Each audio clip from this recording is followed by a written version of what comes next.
बिस्मिल्लाहिर्रहमानिर्रहीम।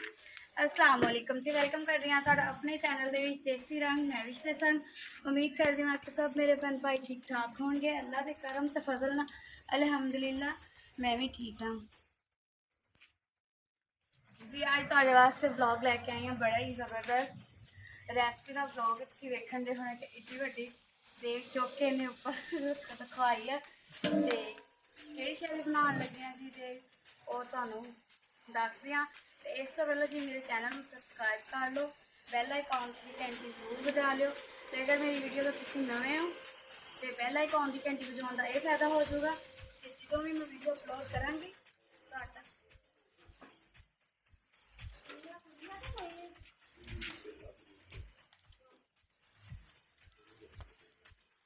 अज भी चावल जी पकन दे लगे चावल जी देग है जी उपर रखी हुई है ये चावल पकने तड़का ते पानी जी पानी दी भरी हुई है।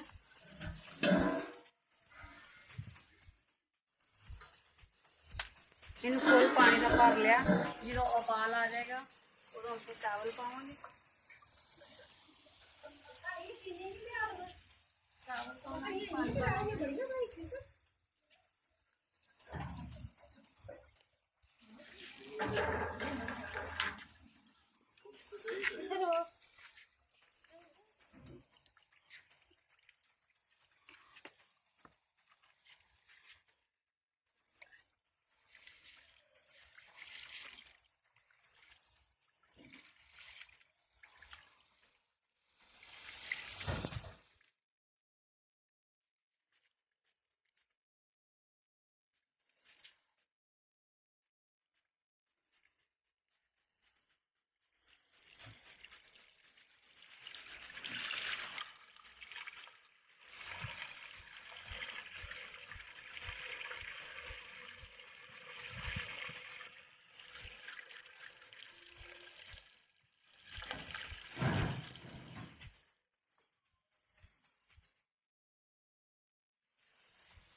हाँ जी, पानी गर्म हो गया, जैसे पै गया तड़का में चावल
ਤੇ 9 ਕਿਲੋ ਚੀਨੀ ਲਈ ਆ। ਚਾਵਲ ਜੀ ਆਪਣੇ 10 ਕਿਲੋ ਹੈਗੇ ਤੇ ਉਹਨੂੰ ਉੱਪਰ ਰੱਖਾਂਗੇ।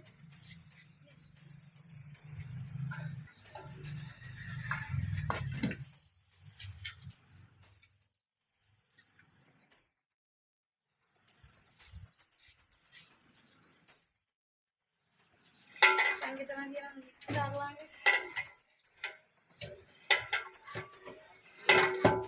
ਤਿਆਰ ਹੋ ਗਿਆ। ਹੁਣ ਚਾਵਲ ਪਾ ਲਾਂਗੇ।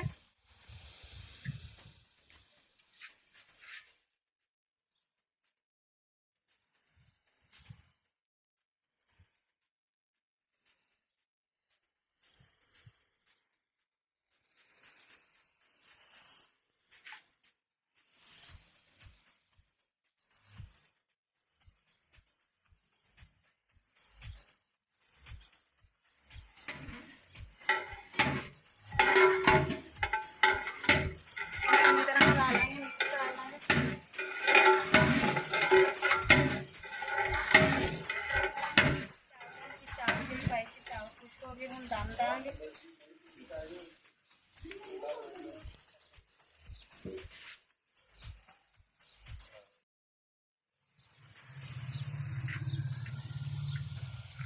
ਅੱਧੇ ਘੰਟੇ ਬਾਅਦ ਹੀ ਵਿੱਚ ਦਮ ਪਾਵਾਂਗੇ। ਮੇਰਾ 7 ਰੰਗੀਆਂ ਚਾਵਲ ਬਣਾਉਂਦੇ ਆ ਸਰਦਾ। ਕੋਈ ਗੱਲ ਨਹੀਂ।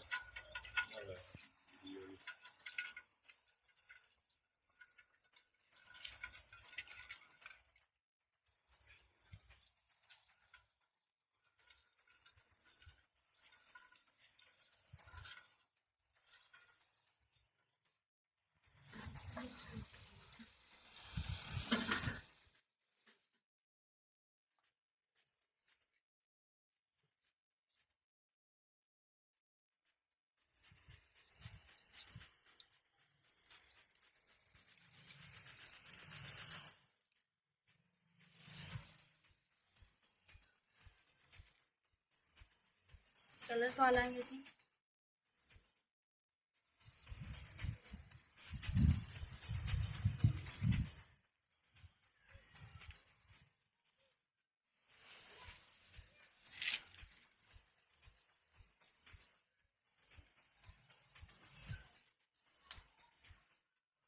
मिक्स कर लेंगे चंगी तरह।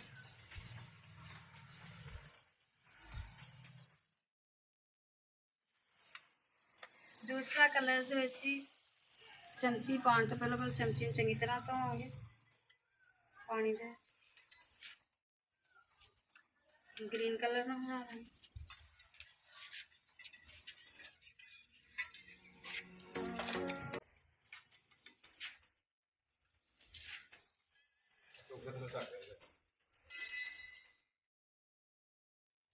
रेड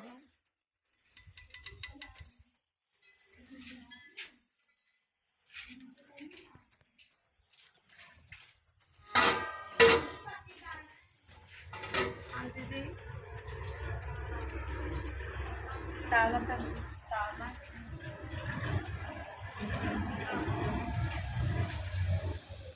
कलर पावांगे एक कलर जी एक दूसरे के ऊपर ना हो।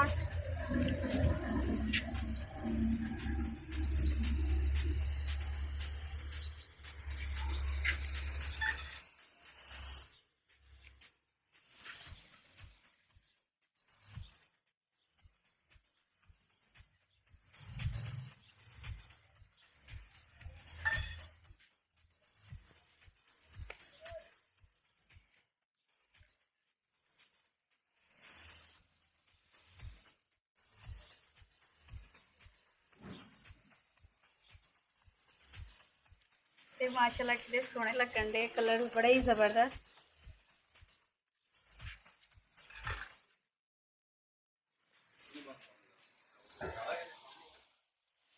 आवाज ही बड़ी खुशबू आंदियां ने।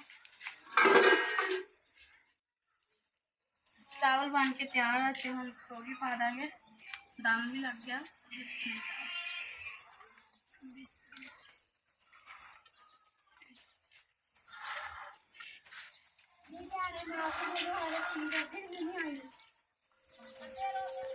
अपना चावल पा लेंगे।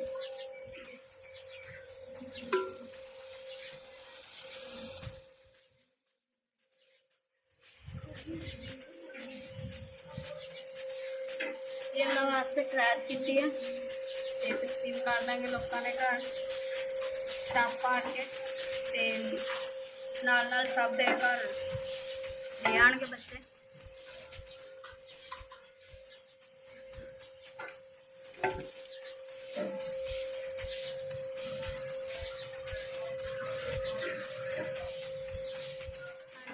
ਅੱਜ ਦਾ ਵਲੌਗ ਤੁਹਾਨੂੰ ਕਿੱਦਾਂ ਦਾ ਲੱਗਿਆ ਜ਼ਰੂਰ ਫੀਡਬੈਕ ਦਿਓ ਤੇ ਇੱਦਾਂ ਦੀਆਂ ਵਧੀਆ ਵੀਡੀਓ ਲੈ ਕੇ ਆਉਂਦੀ ਰਹਾਂਗੀ ਤੁਹਾਡੇ ਵਾਸਤੇ ਤੇ ਮੇਰੇ ਵਾਸਤੇ ਜ਼ਰੂਰ ਦੁਆ ਕਰਿਆ ਕਰੋ। मैं क्योंकि मेरा चैनल अभी तक मोनेटाइज होया जिदा मैं तुहानू दस्सिया अपनी वीडियो से अजे तक पिन नहीं आई तो दुआवां च मैनू याद रखो क्योंकि इस दुनिया ते मेरे माँ बाप नहीं है, फैमिली नहीं हैगी, सिर्फ तुसी मेरी फैमिली हो ते मैनू उम्मीद है तुसी मेरा जरूर फुल साथ दोगे ते नैक्सट वीडियो इंशाअल्लाह तुहाडे लई जल्दी लैके आवांगी। अल्लाह हाफिज़।